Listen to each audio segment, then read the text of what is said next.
ศาสนาเอามาฝากฝังให้ท่านทั้งหลายได้ฟังเพื่อเป็นการประดับความรู้แล้วนำไปใช้ประดับจิตประดับใจให้เจริญรุ่งเรืองขึ้นก่อนที่จะได้ดำเนินกะรายการนี้ขอเชิญชวนท่านทั้งหลายได้ไหว้พระพร้อมกันเพื่อให้เป็นสิริมงคลกับตัวกับครอบครัวและเพื่อนบ้านใกล้เงินเคียงผู้ประกอบอาชีพเดียวกันพร้อมใจกันเนอว่าตามอะระหังสัมมาสัมพุทโธภควาพุทธังภควันตังอภิวาเทมิกราบสวากขาโตภควตาธัมโมธัมมังนัมมัสสามิกราบสุปฏิปันโนภควโตสาวกสังโฆสังฆังนะมามิกราบนะโมตัสสะภะคะวะโตอะระหะโตสัมมาสัมพุทธัสสะนะโมตัสสะภะคะวะโตอะระหะโตสัมมาสัมพุทธัสสะนะโมตัสสะภะคะวะโตอะระหะโตสัมมาสัมพุทธัสสะพุทธังสรณังกัจฉามิธัมมังสรณังกัจฉามิสังฆังสรณังกัจฉามิตุติยัมปิบุตถังสรณังกัจฉามิตุติยัมปิธัมมังสรณังกัจฉามิตุติยัมปิสังฆังสรณังกัจฉามิตติยัมปิพุทธังสรณังกัจฉามิตติยัมปิธัมมังสรณังกัจฉามิตติยัมปิสังฆังสรณังกัจฉามิอิติปิโสภะคะวาอะระหังสัมมาสัมพุทโธวิชชาจรณะสัมปันโนสุขโตโลกวิทู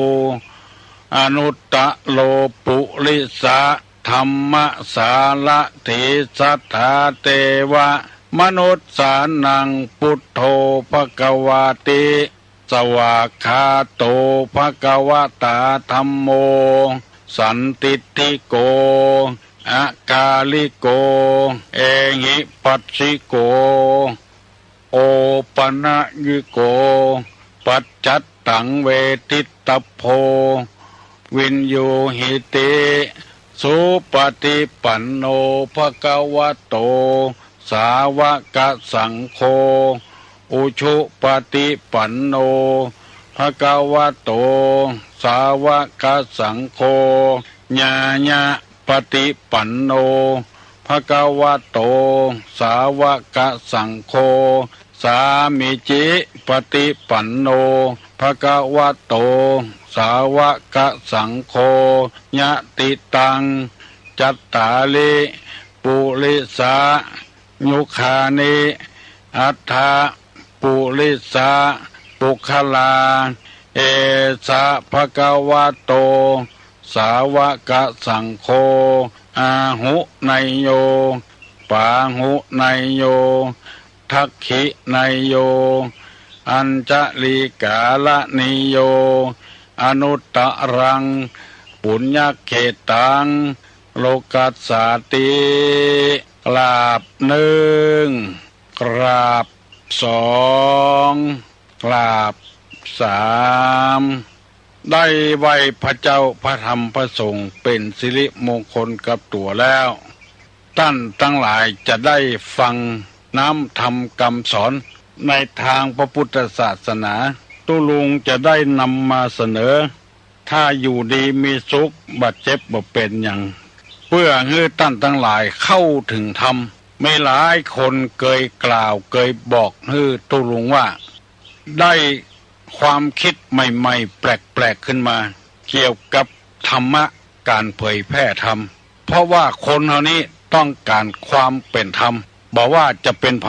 เป็นลูก ก็ต้องการความเป็นธรรมจากพ่อจากแม่เป็นพ่อเป็นแม่ก็ต้องการความเป็นธรรมจากลูกจากเต้าพ่อก้านายขายแม่ก้าแม่ขายต้องการความเป็นธรรมจากลูกก้าได้ของไปก็ได้ของดีเอาไปกินไปใจทรัพย์ที่เอาจ่ายให้เปิ้นก็เป็นเงินที่ถูกต้องตามกฎหมายได้ของไปแล้วเอาแบงก์เก้ให้เปิ้นก็บ่ถูกต้องตามธรรมทุจริตเอาแบงก์ดีแล้วเอาของบ่ดีก็บ่ถูกต้องตามธรรมหัวหน้ากับลูกน้องก็ต้องการความเป็นธรรมฮักเต้าเดียวกันจังเต้าเดียวกันเหลวไปทางใดก็ความเป็นธรรมทั้งนั้นอันนี้คือความต้องการของคนถึงวันนี้ซึ่งเฮาต้องการความเป็นธรรมแต่บางคนนะบ่ใช่กูคนนะพอได้ยินธรรมแล้วบอกให้สนใจก็จึงเป็นเหตุที่ความเป็นธรรมมาอยู่กับเนื้อกับเพราะฉะนั้นตุลุงจึงนำมาเสนอให้พี่น้องศรัทธานาบุญทั้งหลายได้ฟังเพื่อความเป็นธรรมจะได้อยู่กับเฮาเงินทองทรัพย์สมบัติให้นาสาโทมันบัดจิหลังยั่งยืนมันเปลี่ยนมือเปลี่ยนกันกี่เจ้ามาแล้วบ่ฮู้บางทีก็ครอบครองได้บ่เหมือนนานก็ตกเป็นของลูกของหลานของคนอื่นไปถูกยึดไปเหี่ยก็มีหมู่นี้เป็นต้นแต่ธรรมะถ้าไผมีในจิตในใจแล้วมันจะอยู่ตลอดไปวันนี้จะได้นำเอากรรมโบราณมาเล่าให้ท่านทั้งหลายฟังเบื้อนเป็นคติเตือนอกเตือนใจแก้ความทุกข์ความยากไปได้เป็นวันสุภาษิตโบราณเปิ้นว่าอย่าไปตีกองแข่งฟ้าอย่าไปขี่ม้าแข่งตะวันความหมายข้อนี้ว่าเฮามีทุนน้อยเฮามีความหูน้อยเฮาเป็นคนที่บ่มีสติปัญญาเฉียบแหลมเต้าเปิ้นอย่าไปแข่งกับเปิ้นที่มีทุนนักและมีความหูนักตีกองแข่งฟ้าเวลาฟ้าห้องมันดังทั่วบ้านทั่วเมืองเฮาก็ไปเปรียบเทียบเอาค้อนมาตีกองนี่มันดังเต้าฟ้าเปิ้นว่ามันเป็นสิ่งที่ทำบ่ได้ตะวันมันออกถึงเมื่อวันถึงเมื่อคืน24ชั่วโมงเมื่อวัน12ชั่วโมงเมื่อคืน12ชั่วโมงมันออกตะวันออกแล้วก็ตกตะวันตกเฮาไปขี่ม้าแข่งตะวันลุกจากตีนฟ้าสุดตะวันออกไปตีนฟ้าสุดตะวันตกมันเป็นไปบ่ได้เพราะฉะนั้นให้รู้สึกตัวเก่าว่ามันถึงเป็นไปเท่าเนี้ยบางครั้งบางคราวนั้นคนเฮาบ่ได้กึดแล้วทำลงไปเมื่อพลาดหวังก็เดือดร้อนเพิ่นถูกหวยทั้งใต้เหนือคิดว่าเหมือนกับปู่เหมือนกับป่าบ้านใต้บ้านเหนือเปิ้นถูกหวยล้นไปซื้อตัวเปิ้นนึกว่าโชคลาภเงินจะเข้ามาตามใกล้ตามเคียงตัวบ่มีบุญบ่มีวาสนาเหมือนเปิ้นบ่ได้ทำไว้แต่เมื่อปางก่อนในชาติก่อนปางก่อนตามหลักของพระพุทธศาสนาคนที่อยู่ได้รับมรดกอยู่บ่ได้ได้รับมรดกเป็นบุญวาสนาที่ทำไว้แต่ปางก่อนอยู่เป็นคนดีมีความซื่อสัตย์สุจริตเปิ้นเอาไปเป็นลูกบุญธรรมได้รับมรดกของพ่อเลี้ยงแม่เลี้ยงเป็นบุญเป็นวาสนาเปิ้นแล้วก็อยู่ก็ถูกหวยโรยเงินขึ้นมาโดยบ่ได้ลงทุนอย่างนักหนาปาป้านก็เป็นบุญวาสนาแต่ปางก่อนในพุทธศาสนากล่าวว่าใครกินพริกก็ต้องซื้อพริกอยู่บ่ได้บ่ได้กิน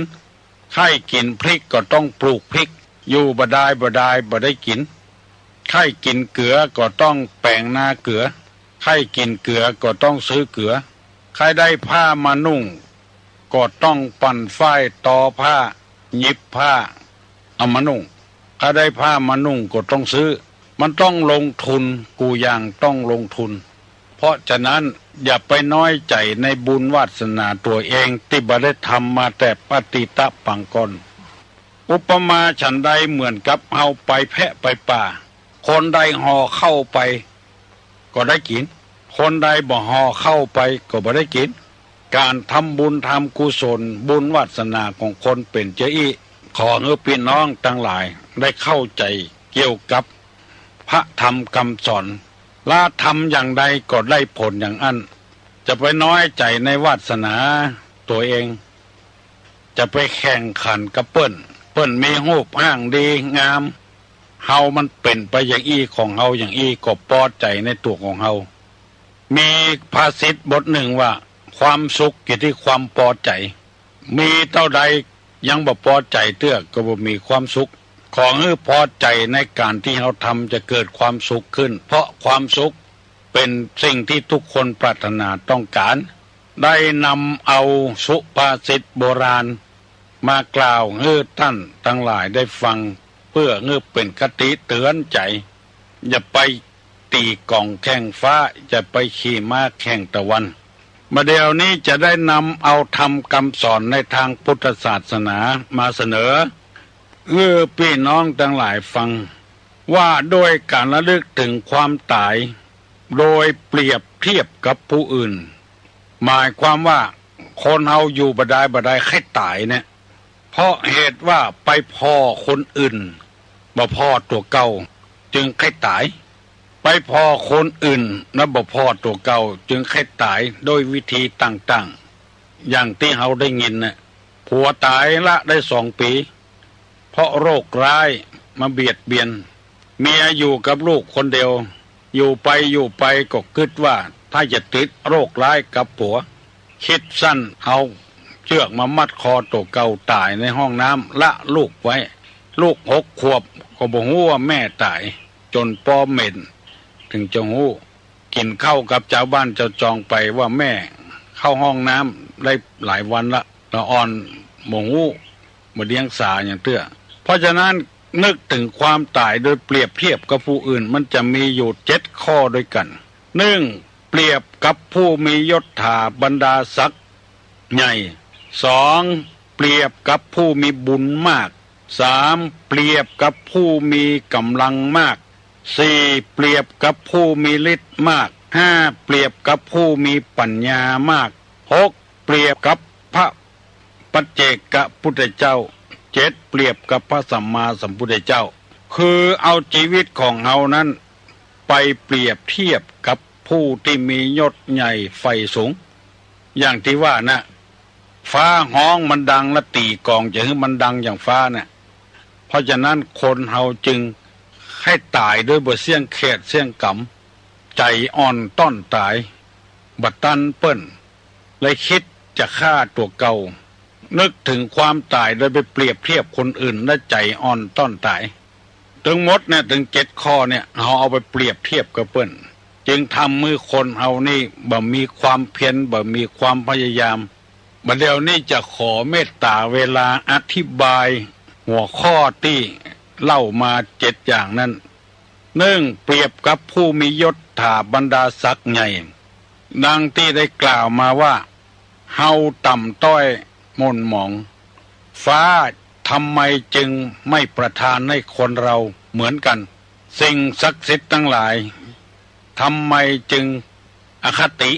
บัดทีคนอื่นนี่มียศถาบรรดาศักดิ์บัดทีตัวเฮานี่ยังต่ำต้อยน้อยอกมองใจเลยไข้ตายหมู่นี้เป็นต้นเฮาจะต้องเอาไปเปรียบเทียบกับคนอื่นที่ด้อยกว่าเฮาเปิ้นยังอยู่ได้ตาก็บ่ดีหูก็บ่ดีแข้งขาก็บ่ดีพิกลพิการมีโรคประจำตัวตั้งแต่น้อยๆมาละมาหายสักเตื้อตามืดตามัวเปิ้นยังอยู่ได้เฮาไปไฟสูงลงไปเฮาจึงบ่ให้อยู่โลกนี้ตายบ่เสี่ยงเขตเสี่ยงกรรมตายด้วนตายกระทันหันลงไปเพราะฉะนั้นพี่น้องปู่ป้านาอาศรัทธาทั้งหลายเมื่อใดเฮาจะมีความสุขถ้าเฮาบ่เอาธรรมะมาใส่จิตใส่ใจมันเป็นไปตามธรรมชาติพริกแต่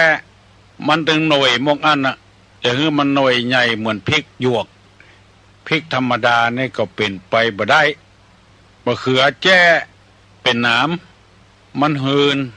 จะฮื้อเหมือนบะเขือกลางกบบะเขือพลอยบะเขือเปราะก็บ่ได้เพราะเชื้อชาติมันบ่มีมาเหมือนกันบ่ได้สะสมไว้เชื้อใดเชื้อนั้นมาได้ปั้มเปงคุณงามความดีไว้ก่อนบางคนโรยแสนโรยอยู่อันแล้วลูกจบ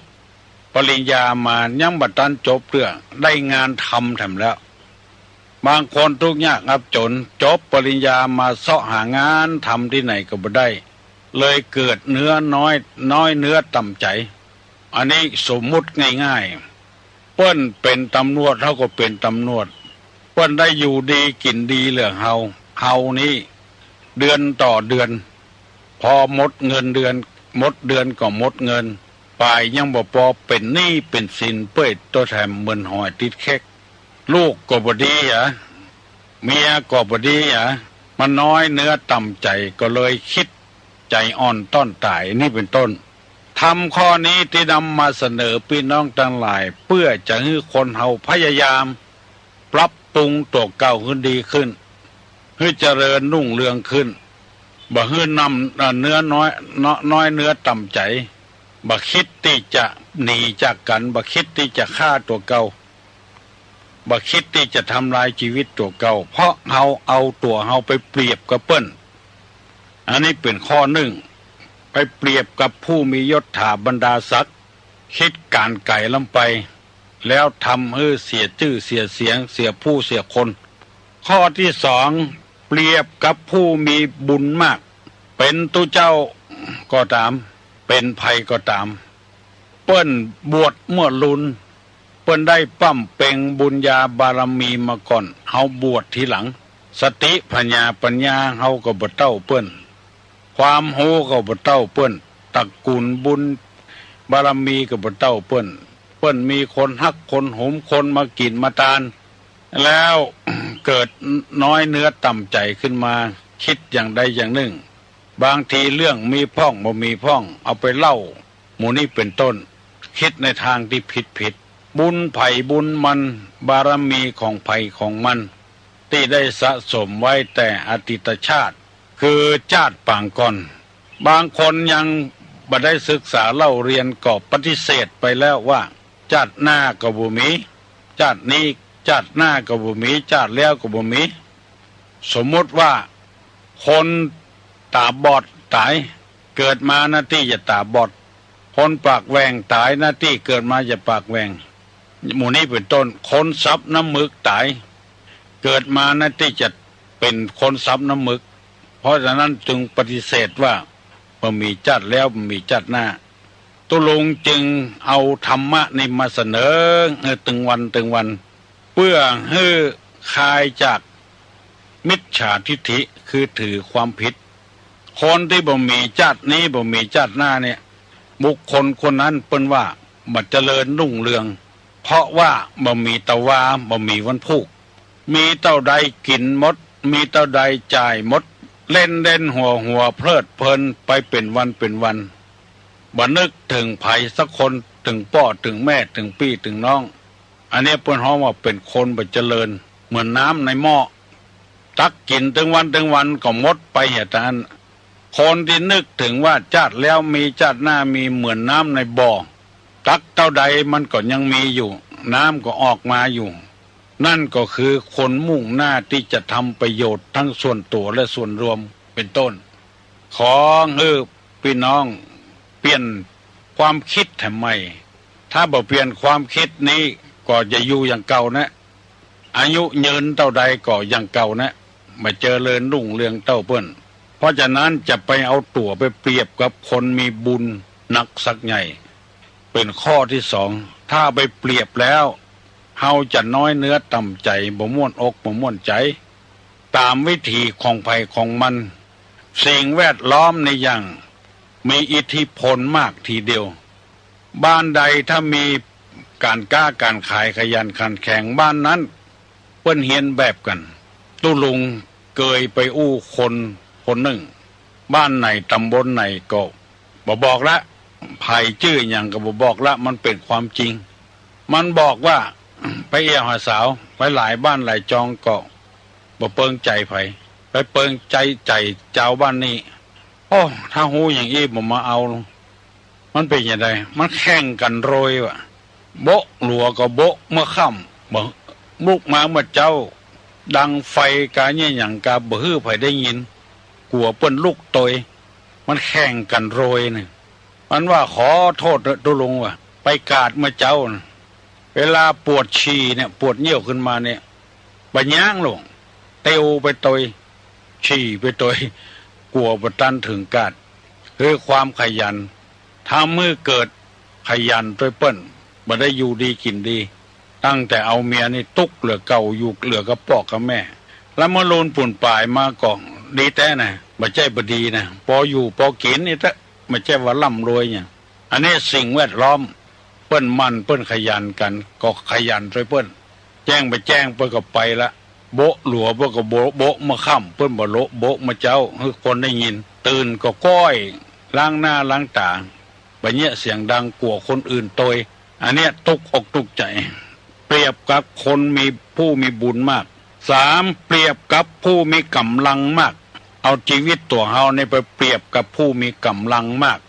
ขยันแตะเป็นต้นว่าแข่งกีฬาอีเป็นต้นวิ่งทนกาตีมวยกาสปะสะปืน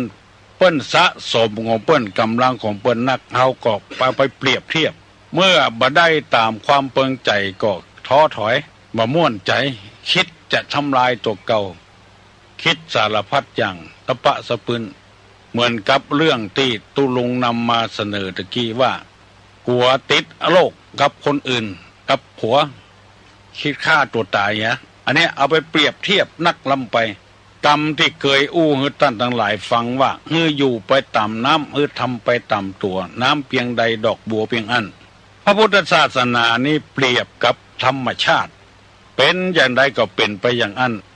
เฮียนนักก็โหนักเฮียนบ่นักก็โหบ่นักจะไปมันเหมือนเปิ้นเหมือนต้านมันเป็นไปบ่ได้ขยันขยอฮือตัวเก่าเหมือนกับเปิ้นมีบุญหนักสักใหญ่เป็นผู้บำเพ็ญมามากเป็นผู้ยิ่งใหญ่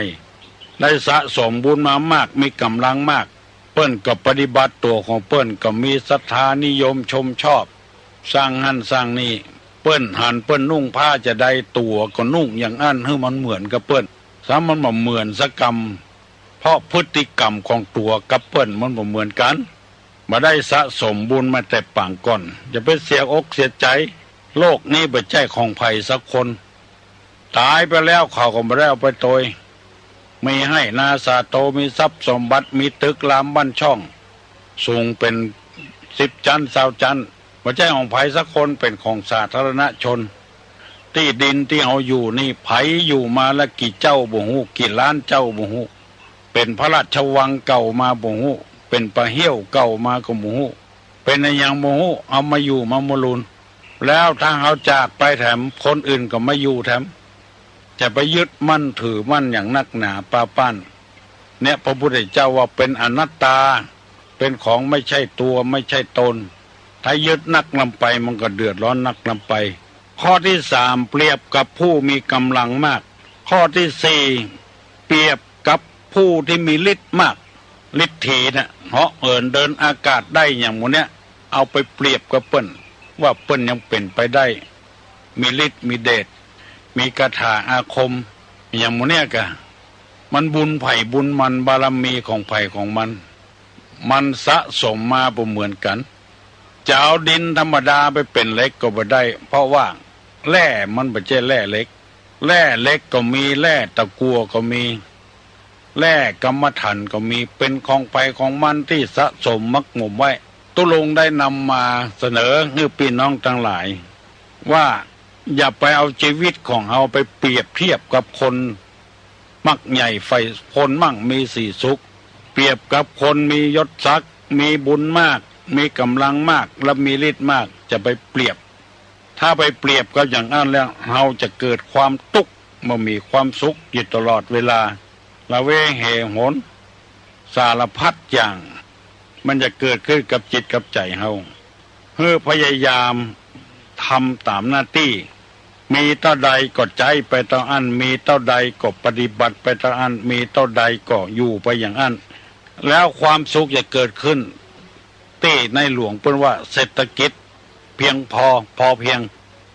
หมออันละเขาก็มีความสุขละบางทีเอาหันเปิ้น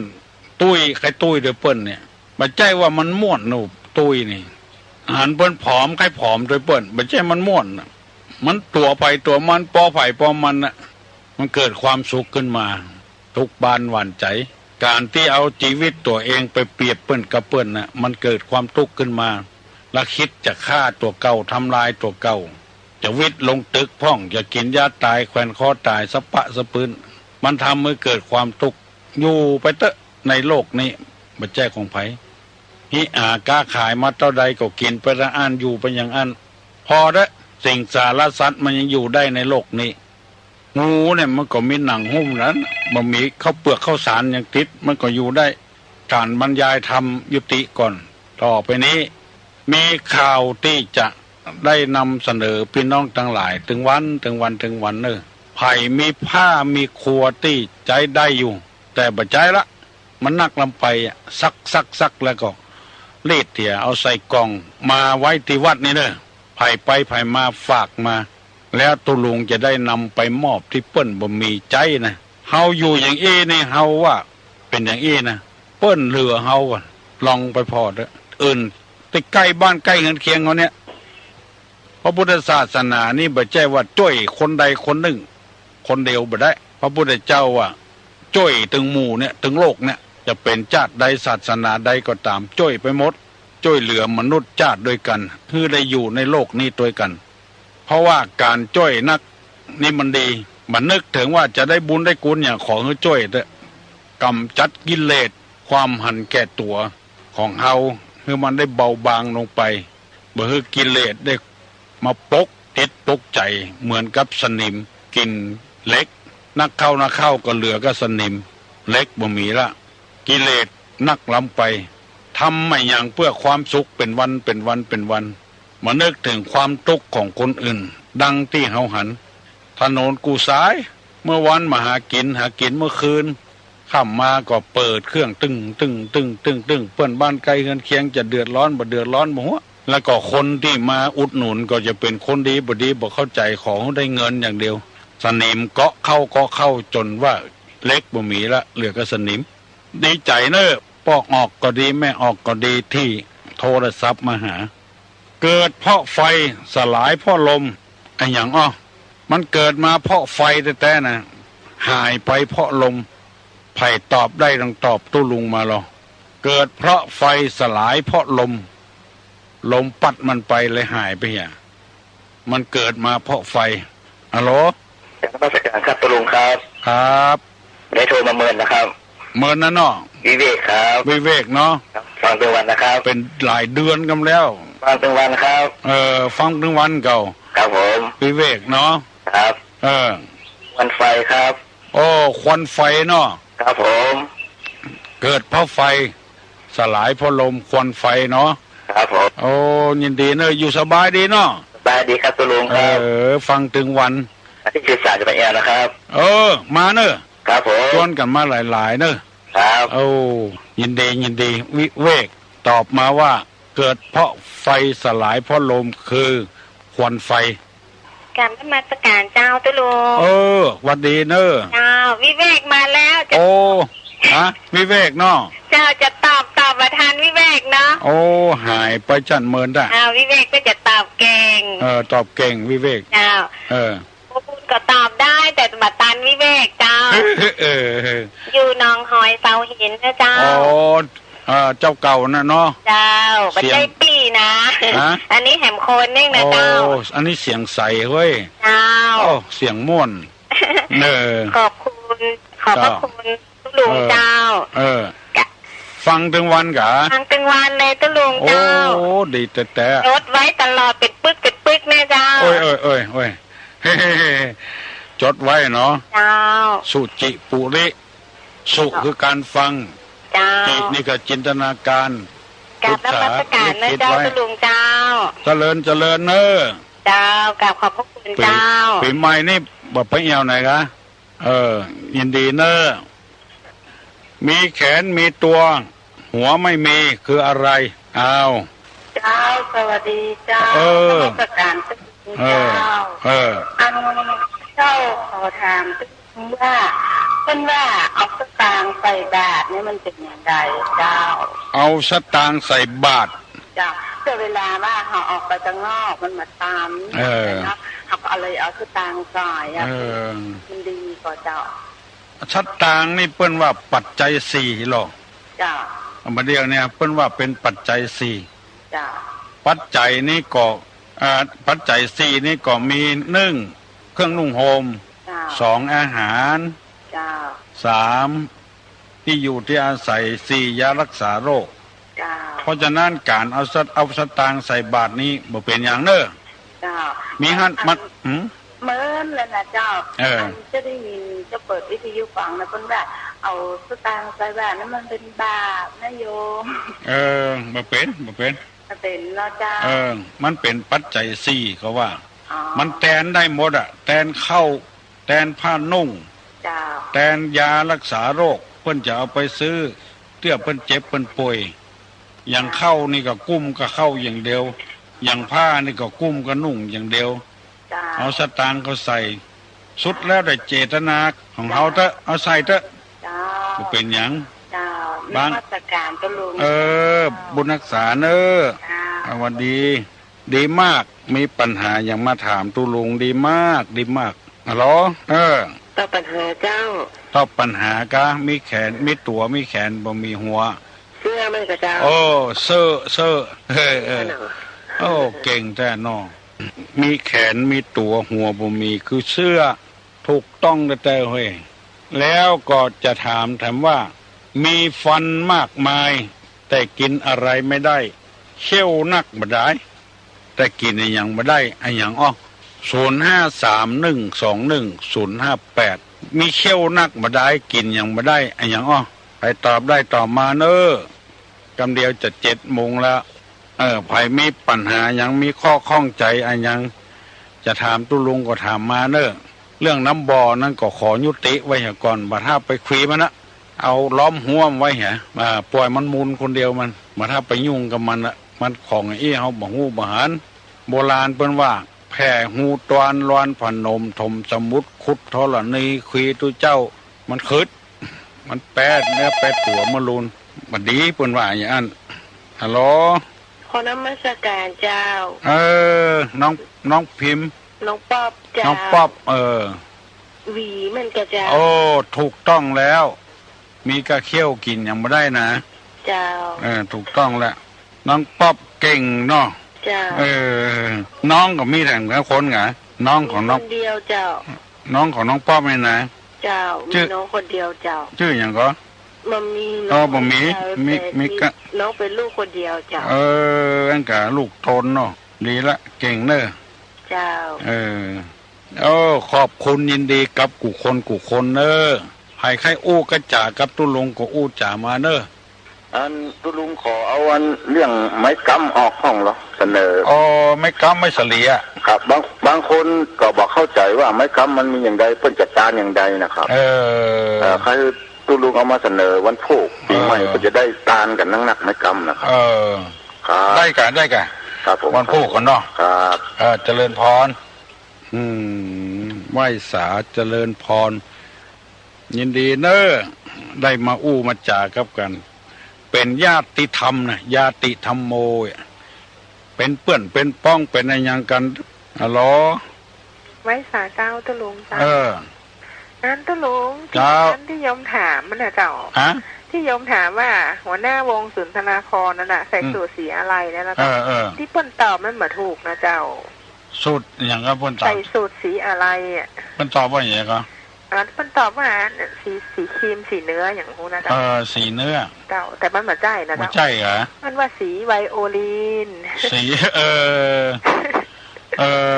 สีไวโอลินอย่างสีสล้อเนี่ยเนาะสีสล้อสีไวโอลินนะเจ้าเขาว่าเพิ่นเป็นวงสุนทรภรนะเจ้าเพิ่นใส่สูทสีไวโอลินเจ้ามันออกเหตุเดียวเจ้าจะโทรแล้วมันมาตันนะต้นลูกเจ้ามาตันสักเตื้อทุกวันกับมาตันเลยอ่ะเจ้ามีคนหลายคนว่าให้ตุลุงขยายเวลาบ่ได้ละ มันม่วนนะตุลุงมันม่วนมันม่วนแต่เนาะเจ้าถ้าตุลุงมาแล้วจะตื่นไปทำงานโอ้มันจับพอดีอะเนาะเจ้ามันจับพอดี7:00 นบรรลุเวลาไปร้านจะถามแหมเนาะตุลุงเนาะถามเลยคือไข่ตอบก็ได้คือน้องอีที่เปิ้นโทรตะกี้ก็ได้แต่ที่ว่าอยู่เสาหินนั่นนะเจ้าน้องอีทกะเจ้าอันนึงอะไรลืมได้ลืมดีลืมทุกวี่ทุกวันเลยล่ะเพราะปัญหาชาวมีนักตุลุงปัญหาชาวเจ้าอะไรลืมได้ลืมดีลืมดีลืมทุกวี่ทุกวันทุกวี่ทุกวันอย่างเลยที่เขาลืมตู้ลุงก็ตอบบ่ได้หรอเอาให้คนอื่นตอบเนาะเจ้าใครตอบก็ได้เจ้ายินดีเนอะเจ้าขับนมัสการตู้ลุงเจ้าดีละอู้กันคนน้อยอะไรเปลี่ยนกันอู้ตัวตู้ลุงอ๋อลืมได้ลืมดีลืมทุกวี่ทุกวันลืมมาอย่างอย่างดับปิ้งฮะอ๋อนั่นตีมาละเอาโทรมาใหม่เนอะอะไรลืมได้ลืมดีลืมทุกวี่ทุกมันลู่กันวันเดียวนี่นะเขาฮัลโหลเจ้าไหว้สาเจ้าตุ้ยอันตอบปัญหาเจ้าตอบปัญหาตุ้ยกะของพี่ตะเกียพี่ตะเกียเจ้าอันตอบว่าลืมตานะเจ้าลืมตาลืมตาเนาะแท้เนาะเจ้าบ้านกำเมืองเอาว่ามึนเนาะมึนตาเจ้ามึนตาเนาะเจ้าแต่เว้ยปัญหาน้อยเดียวบ่ได้อะไรลืมได้ลืมดีลืมทุกลืมตามึนตาปัญหาชาวม่วนแต่อ๋อตามนมัสการเจ้ายายจะรบกวนถามตู้ลุงหน่อยเจ้ายายจะรบกวนตู้ลุงพอดีที่หลังบ้านนี่เป็นตีของหมู่บ้านบางซื่อนะเจ้าประมาณ4 ไร่แล้วก็เปิดจะมีการทำบุญวันที่13นี่นะเจ้า13 เมษายนนี่เจ้าแล้วพอดีบ้านติดนี่เนาะระหว่างถ้าจะพ่วงไฟไปห่วมเปิ่นเนี่ยเจ้าแบบทำบุญบ้านห่วมกับเปิ่นเลยจะได้ก็เจ้าสำดีกะสำดีแล้วต้องเจ้าแล้วต้องทำเต้าตั้งฟรีโดยกับเจ้าตีในบ้านนะคะอันที่เปิ้นจะทำนั่นไม่ใช่บ้านเฮาบ้านเปิ้นไม่ใช่เจ้าเป็นตีเป็นแต่ก้อนเป็นตีนาแล้วก็หมู่บ้านเป็นซื่อเป็นของหมู่บ้านนะเจ้าหมู่บ้านจัดสรรแหละไม่ใช่ค่ะเป็นหมู่บ้านที่อยู่นี่เป็นซื่อเป็นของหมู่บ้านเป็นทำเป็นสนามกีฬาแหละเจ้าแล้วเปิ้นจะทำบุญเจ้าเปิ้นจะทำบุญวันที่13ทำบุญทำที่ดินเนี่ยเจ้าแล้วเฮากับเปิ้นนี่กันฮู้เรื่องถูกลงกันมันดีก่อเจ้าถูกกันดีกะเต้าทั้ง4นี่จะไปละเนอะถ้าอย่าทำมงคลอย่างนะเจ้าขึ้นบ้านใหม่กาแต่งงานกาอย่างกานี่เปิ้นขึ้นเนอะกูตี้ขึ้นเต้าทั้ง4แล้วพอดีบ้านนี้ก็ได้ต่อเติมอย่างตั้งปะบ้านเนี่ยเนาะดี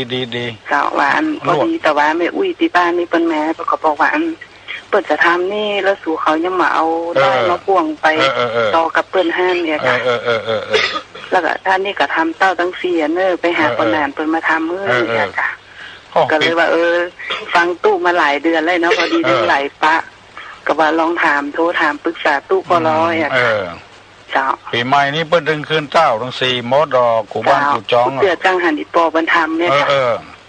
ล้วพอดีนี่ดังย้ายมาอยู่เตอแฟนเพ่เนาะแหละบ้านเดิมอยู่ที่ไหน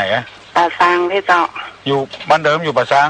บ้านเดิมอยู่บ้านทาเพิ่นเจ้าแล้วก็ย้ายมาอยู่ป่าซางแถวใกล้พระบาทนี่เด้อค่ะบัดเดี๋ยวนี้โทรมาจากพระบาทเหรอเจ้า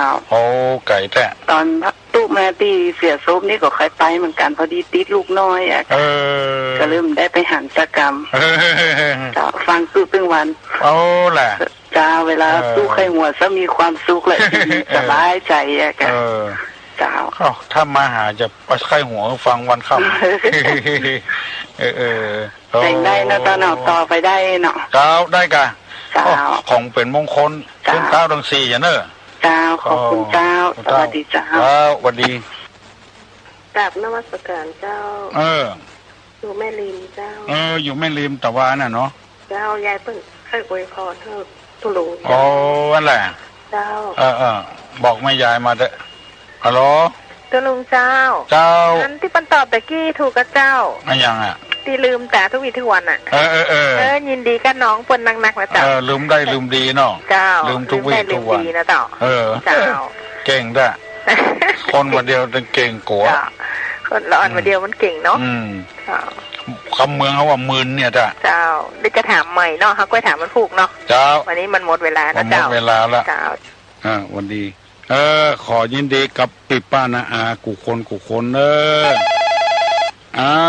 าทบเอาใจกันเขาวันดีเจ้าตู้ลุงกับเจ้าตู้ลุงนะ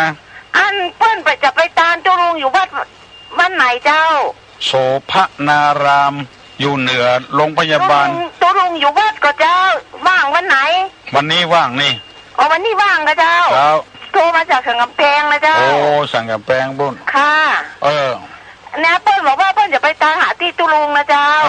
มาเมื่อเจ้านี่เนอะรถมาเจ้านี่ก็เจ้ารถมาแอวกาดค่ะมาจ่ายกาดสินค้าเปลือกเปเตอสั่งกระแปงบุญบ้านอย่างแน่หมู่5สันพระเจ้างามมาเจ้าสันพระเจ้างามบุญมาเถอะวันนี้อยู่พอดีอ่ะเจ้าวันพวกนี้บัดตาละค่ะขอบคุณเจ้าตุลุงเจ้าจะพังตั้งวันน่ะฟังตั้งวันน่ะเจ้ามาทำในตุลุงตุวันนะเจ้าเข้าใจดีก็เจ้าชัดเจนดีเนาะเจ้าตำบ้านนั้นฟังหลายสัมพระเจ้างามฟังหลายก็ได้ว่าวันนี้ว่างถึงวันมาตุลุงเจ้าใจอีนะเจ้ามาก่อนเตี้ยงเลยเนอะเจ้าจะไปหาตุลุงนะเจ้าแล้วบอกให้ตัวเนอะค่ะลูกไหนมาเจ้าขอบคุณเจ้ามันมีกิโล10อยู่หน้าวัดนี่เนอะเจ้าขึ้นมาพอทางขวามือเด้อกิโล10เจ้าพอดีออกที่หน้าสารกลางนี่เจ้าขึ้นมาแถมกิโลปลายเจ้าเจ้าขอบคุณเจ้าบุญรักษาเนอะปีใหม่นี้ขอเงือบุญกรรมบุญจูอายุมันยาวเฮียมาก้าขึ้นกูคนเนอะฮัลโหลเจ้า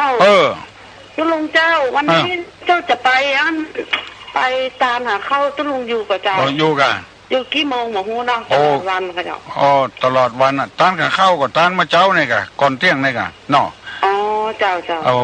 เอารถเข้าไปโรงเรียนวะเนอะเข้าไปที่โรงเรียนเนาะเจ้าเข้าวัดบ่ได้เจ้าเพิ่งขายครัวเต็มวัดนี่มาพอเด้อเอาสตางค์มาตัวเนอะมาจ่ายกาดนะเจ้าเจ้าขอบคุณเจ้าอยู่ไกลวะเจ้าอยู่ไกลตัวลุงนี่ไหนสักกะแปงใช่กะเจ้าวันนี้อยากเกียมต้อนรับพี่น้องสังกะแปงเต็มที่เจ้าเข้าไปในวิหารปุ่นเนอะเข้าไปในวิหารเจ้าวิหารปุ่นเจ้ากุฏิมันน้อยเจ้าหัวมันล่มสายถึงมาว่างเนาะตัวลุงจอมาตั้งโมงป่ายแล้วมันตึงมาว่างตีสายตัวลุงเจ้ามีคนฟังนักโทษตัวลุงใจดีเจ้าดีขนาดแม่เนี่ยค่ะตัวลุงบอกองตัวลุงได้ออกนี่นะแม่จะฟังตึงว่าแม่ม่วนว่ะแม่ว่าม่วนนี่เจ้าสบายใจว่ะเจ้ามาอะไรไปว่าอย่างเนอะตัวลุงผอมมาเดียวมาตุ้ยอย่างตะกอนละเจ้าว่าใครไผ่มาตัวมาหันหูบรถใจอ่อนมาใจหันหุ่นนั่นนะผอมน้ำหนักเหลือ50 กิโลเห็นไหมตัวลุงมีสุขภาพที่แข็งแรงสมบูรณ์นะเจ้าใจนี่เต็ม100นะแต่ร่างกายนี่หมดได้เหลือสัก50 40 30อะค่ะมาเดียวเนี่ยกับเจ้าเพื่อจะไม่พอนะเจ้าบางที่กิโลแต่เนาะ50 กิโลสวัสดีเจ้าตุลุงบุญรักษาเนอะขอฮือข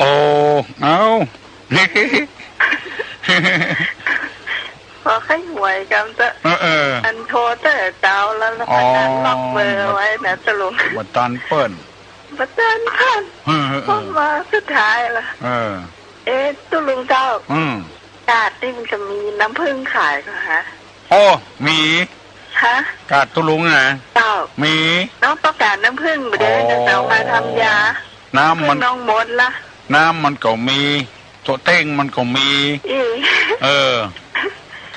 ถ้าเปิ้นบ่มาวันนี้ก็มาหาตุลุงก็ได้ตุลุงมีให้เอาไปแปลงยา จ้าครับมาได้วันนี้ได้มากับมาวันหน้ามาบอกตุลุงมีฮื้อจะไปแต่ว่าน้องต้องการน้ำผึ้งว่าเอาทำยาสแตนเลยน้ำผึ้งน้องหมดนะจ้ามาเถอะตั้งแต่ไม่จิ้มฟันยันเรือรบน่ะมีกูยังอ่ะเห็นป้าเพิ่นเคยบอกว่าป้าไปซื้อเดือนก้อนน่ะนะมีตั้งแต่เดือนมกราแล้วไม่มีตอนนั้นมีขายแต่ว่าตอนนี้ประเด็นนี้สมัยกัน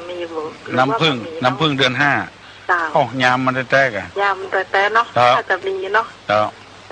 มันบ่มีก็จิ้นดิบป่าดิบนี่มีเบิ่มมาขายวันนั้นมีมดอ่ะเจ้าสาขบูชาเปิ้ลแม่ก็เจ้าใช่ก็บอกว่าวันที่8ของทุกปีหมูเนอเป็นวันวิสาขบูชามันได้ยินกันเด้อจ้าครับวิสาขะก็พูดน่ะกะพฤษภาพุ่นโอ้ปีนี้เพิ่งขึ้นดอยสุเทพกันเด้อเปล่าคือคนทุกอำเภอเลยขึ้นเป็นที่แปลงหมักเบงหมักสุ่มอย่างขึ้นไปเปิ้นประกวดด้วยเปิ้นมีฟังเทศเนอตั้งแต่วันที่5ไปแผ่วเดือน8ออก8ค่ำไปแผ่วเดือน8เป่งว่ามีเทศมาเทศ1วันที่วัดโลกมุลีนี่เปิ้นเบือขึ้นไปบนมันไก่คือคนมาฟังวัดโลกมุลีนี่วันที่7ตุลงไปเทศวันที่7เมื่อคืนการศึกษาพระธรรมในแบบของพระเวสสันดรเพิ่นไปบรรยายเจ้าขอบคุณเจ้าตุลุงเจ้าดีใจเท่าที่เป็นเลือกตุลุงนะบุญรักษาเนอะวันดีขอเงินพี่น้องทั้งหลายมีอายุมั่นขวัญยืนที่มาก้าขึ้นมีโชคมีลาภเนอะปีใหม่คือเล่นน้ำอย่างสบายตั้งอกตั้งใจรับพรเนอะสัพพิติโยวัจจันตุสัพพะโลโกวินัสสตุมาเตภวะตุนตระโยสุขีที่คายุโกภวะอภิวาทานาสีติจานิจังวุธาปจายโน